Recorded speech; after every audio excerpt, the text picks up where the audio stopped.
आपको खबर दें, मोबाइल फोन स्मगल करने पर पीआईए ने अपने 2 मुलाजमीन को फारिग कर दिया। तर्जुमान पीआईए के मुताबिक दोनों मुलाजमीन मोबाइल फोन स्मगल करने में मुलव्वस पाए गए थे। इंतजामिया ने कवायद ज़वाबित के तहत इंक्वायरी के बाद दोनों को मुलाजमत से बरतरफ कर दिया। तर्जुमान पीआईए ने वाज़ेह किया कि पीआईए कवानीन की खिलाफ वर्जी पर किसी किस्म की रियायत नहीं बरतेंगे। आपको खबर दें, मोबाइल फोन स्मगल करने पर पीआईए ने अपने 2 मुलाजमीन को फारिग कर दिया। तर्जुमान पीआईए के मुताबिक दोनों मुलाजमीन मोबाइल फोन स्मगल करने में मुलव्वस पाए गए थे।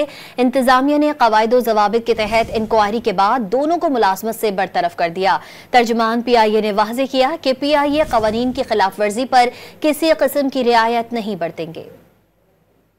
आपको खबर दें, मोबाइल फोन स्मगल करने पर पीआईए ने अपने 2 मुलाजमीन को फारिग कर दिया। तर्जुमान पीआईए के मुताबिक दोनों मुलाजमीन मोबाइल फोन स्मगल करने में मुलव्वस पाए गए थे।